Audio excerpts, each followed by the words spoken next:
Many organizations going through digital transformations do so because they want to harmonize the systems that they have. But what exactly is system harmonization and what can we do to achieve that? That's what I want to talk about here today.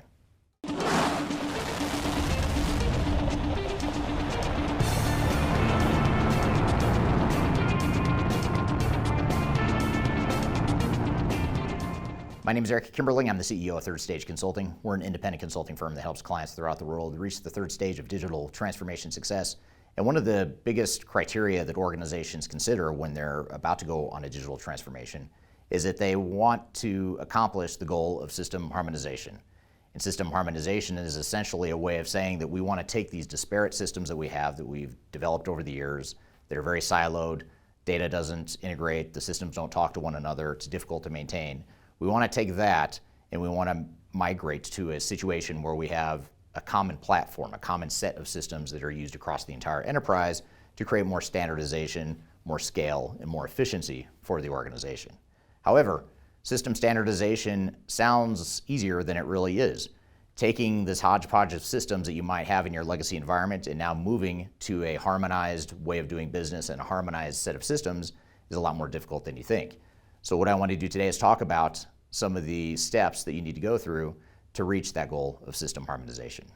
Now, for more information on how to harmonize your system and how to be successful in your digital transformation, I encourage you to read my new book called The Final Countdown. It's a book that I just published recently on Amazon. You can buy it anywhere throughout the world by scanning the QR code in front of you, or you can go to the links below, or you can go to thefinalcountdown.com to learn more about the book, read reviews, and ultimately order it if you're interested. So be sure to check out that book, because in that book I cover a lot about digital strategy, including how to harmonize the technologies that you have within your organization.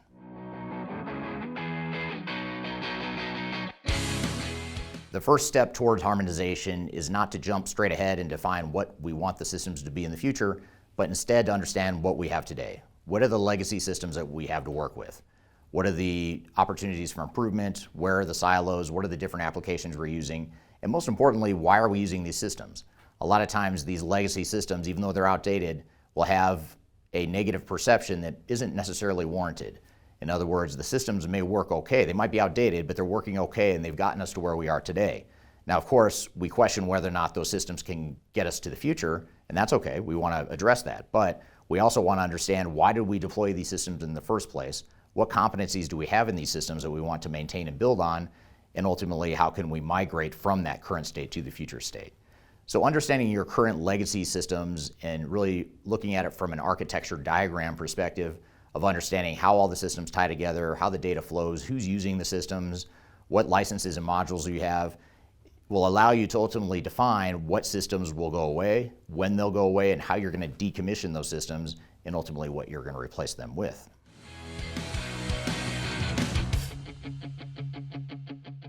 A lot of times organizations will erroneously start with the technology. They'll pick a platform or pick a software vendor and say, this is the software that we're going to deploy to harmonize our systems. It's going to be a single platform or a single set of products that we're going to use across the entire enterprise. You may ultimately get there, and that may be the right answer for you as an organization, but that's putting the cart before the horse. What you really need to do is start with your business processes and understand, how are you going to harmonize your business processes? Where do you want to harmonize your business processes? Because ultimately, system harmonization is not an all or nothing proposition. Chances are very high that you're going to have some sort of hybrid environment where you harmonize much, if not most, of your business, but there's going to be pockets of your business where it makes more sense to not harmonize and keep that separate or independent, so that you have that flexibility, or you have the tool set that's specific to those exceptions.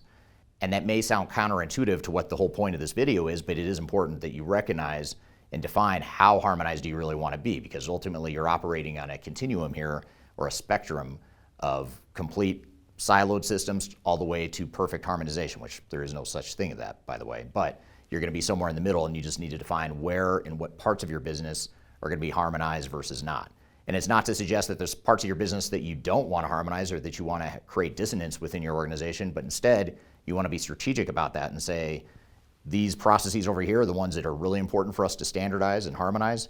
These processes over here are the ones that we want to maintain some flexibility or some decentralization or localization to fit the needs of whatever the individual business unit or geography is that you're operating within. So the first step is define it from a business process perspective to help provide a roadmap and some clarity on how you might use technologies to harmonize those processes that you've defined as the ones that need to be harmonized.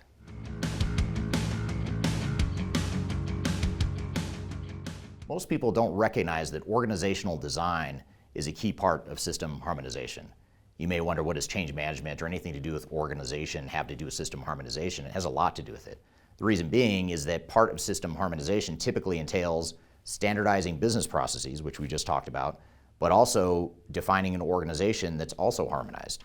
We're consolidating functions, we're integrating functions, we're creating common job roles and responsibilities to support those business processes that we've also chosen to harmonize.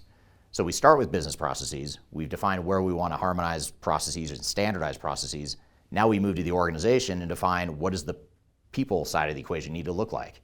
For example, are we going to consolidate all of our accounting and finance functions into a standardized, consolidated, shared service model? That is very supportive of the system harmonization concept. And if we're truly going to harmonize systems, we also have to harmonize the organization first so that we can deploy the technology in that way. If we don't, what ends up happening is you have a tool set that's at odds with the organization.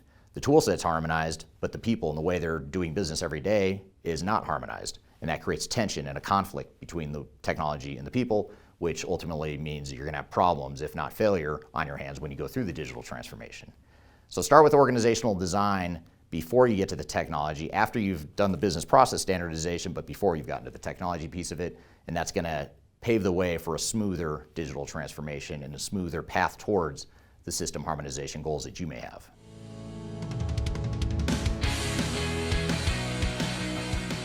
Now, as we shift gears and start to talk about specific technologies, it's important to look at ways that we can leverage technology to support our harmonization goals. One concept, of course, is to deploy a single platform, a single ERP system that provides a standard operating model that is consistent across the entire enterprise. That's one option. Another option might be a suite of products, multiple products that are not one system, but it's a set of systems that we're going to deploy consistently throughout the organization. And then finally, another option is interoperability. It's a way to tie together multiple systems, even if it means keeping some of your legacy systems. It helps you tie together those systems so that you get that seamless harmonization without necessarily needing to replace all of your systems. And this could be a great lower risk, lower cost, and higher business value option if you're not in a position to go through a massive digital transformation or a massive upgrade of all of your technologies. So the key here is really to understand what is the right approach from an application perspective. Is it a matter of deploying one single technology, a suite of best-of-breed solutions, and or some sort of interoperability model to help you get there? And the key message here is that there's no one way to do it. You don't necessarily need to go with option one, which is a single ERP system, although that is a common option. There's other ways you can do it that can accomplish the same goals along the way.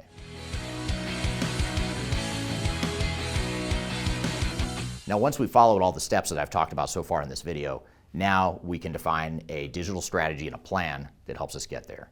We've defined the ways we're going to standardize our processes and standardize the organization, standardize the applications, but now the rubber meets the road and we need to define the way that we're going to do it. How are we going to do it? How are we going to deploy those technologies? What's the time frame? How are we going to address those people and process aspects of harmonization first within the project and not rushing straight into technology? And this is a really important point because most software vendors will come in with their predefined canned solution of how to deploy harmonized technologies. And as I mentioned before, deploying harmonized technologies doesn't do you any good if you haven't first harmonized the people and the process side of your business.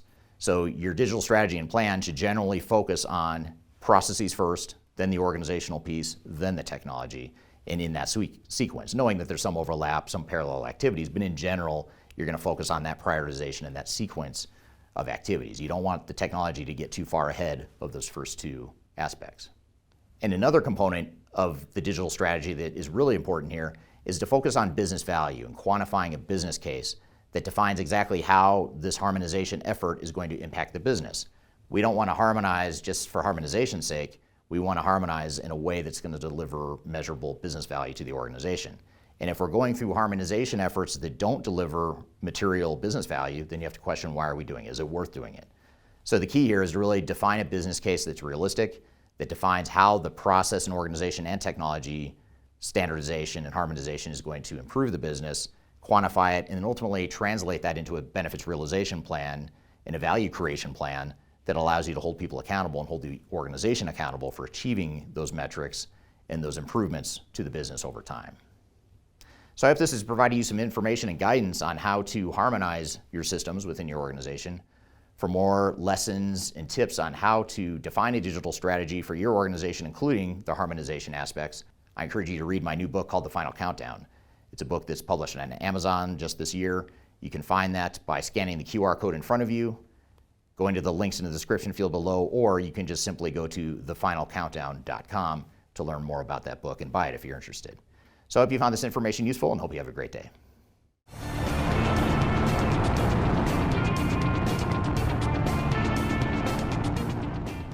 Now, a lot of times organizations erroneously, a lot of people don't realize this, but organizational change management is critical to SIMS.